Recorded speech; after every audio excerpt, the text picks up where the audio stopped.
आज हम लोग सब नॉनवेज खाएंगे और तुम कुछ भी नहीं बोलोगे, मैं पहले ही बोल दे रही हूँ। अरे क्यों, ये क्या बात हुआ? नॉनवेज ही खाएंगे? बात अगर ऐसा है तो फिर सोच लो, मैं जाऊंगा ही नहीं। क्यों, ये कौन सी बात हुई? किसी जीव को मार करके कैसे खा लेते हो तुम लोग? अरे तुम्हें किसने खाने को बोला है? तुम नहीं खाते हो तो मत खाओ। मत खाओ। मैं तो किसी को खाने से भी नहीं रोक सकता, पर लगता है कि क्यों करते हो तुम लोग ये ढोंग।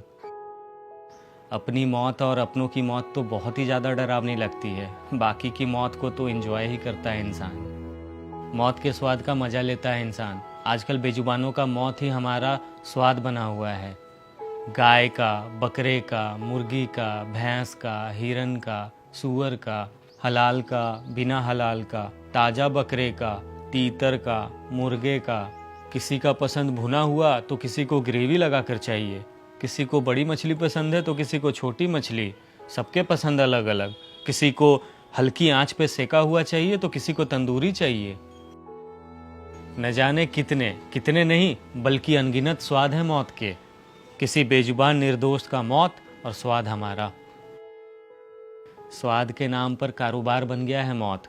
निर्दोषों का मौत, ये बेजुबानों का मौत। मछली पालन, मुर्गी पालन, बकरी पालन, पोल्ट्री फार्म्स और न जाने किस किस तरह के पालन, नाम पालन और मकसद सिर्फ एक, बेजुबानों की हत्या। स्लाटर हाउस तक खोल दिए हैं, वो भी ऑफिशियल। गली गली में खुल रहे हैं नॉनवेज रेस्टोरेंट। मौत का बिजनेस नहीं कर रहे हैं तो और क्या है? मौत से प्यार और फिर उसका कारोबार, वो भी बस इसलिए क्योंकि मौत हमारी नहीं है, बेजुबानों की है। जो हमारी तरह बोल नहीं सकते, अपनी फीलिंग्स कभी किसी को बता नहीं सकते, वो लोग अपनी सुरक्षा करने में असमर्थ होते हैं। तो फिर हमने उनके असहायता को अपना बल कैसे मान लिया? कैसे मान लिया कि उनमें भावनाएं नहीं होती है या फिर उनकी आहें नहीं निकलती है?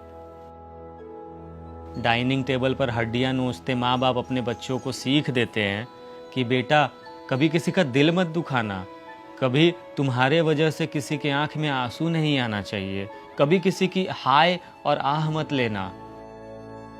बच्चों में झूठे संस्कार डालते उस माँ बाप को अपने हाथ में वो हड्डी नहीं दिखाई दी जो इसके पहले एक शरीर थी। उसके शरीर में भी एक आत्मा थी, उसकी भी माँ थी, जिसे काटा गया होगा, जो तड़पा होगा, जो कराहा होगा, जिसकी आहें भी निकली होंगी, जिसने हमें बद्दुआ भी दी होंगी।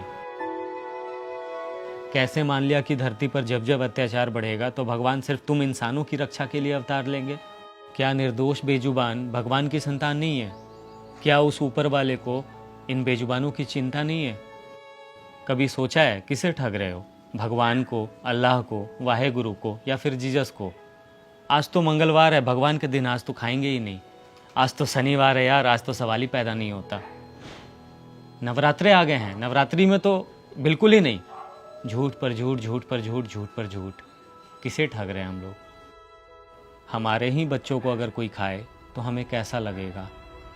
कर्म का फल मिलकर रहता है, ये बात हमेशा याद रखना। एक बात जानती हो, भगवान ने सिर्फ हम इंसानों को ही बुद्धि क्यों दी? ताकि हम लोग अपनी बुद्धि का सही इस्तेमाल कर सकें। लेकिन यहाँ पर तो हम लोग अपनी बुद्धि ही भ्रष्ट करके बैठे हुए हैं। हम लोग इतने निर्दयी कैसे हो सकते हैं? हम लोग इतने संवेदनहीन कैसे हो सकते हैं? एक बात हमेशा याद रखना कि जो कभी किसी को मार करके खाता है ना, वो मानव नहीं, दानव होता है।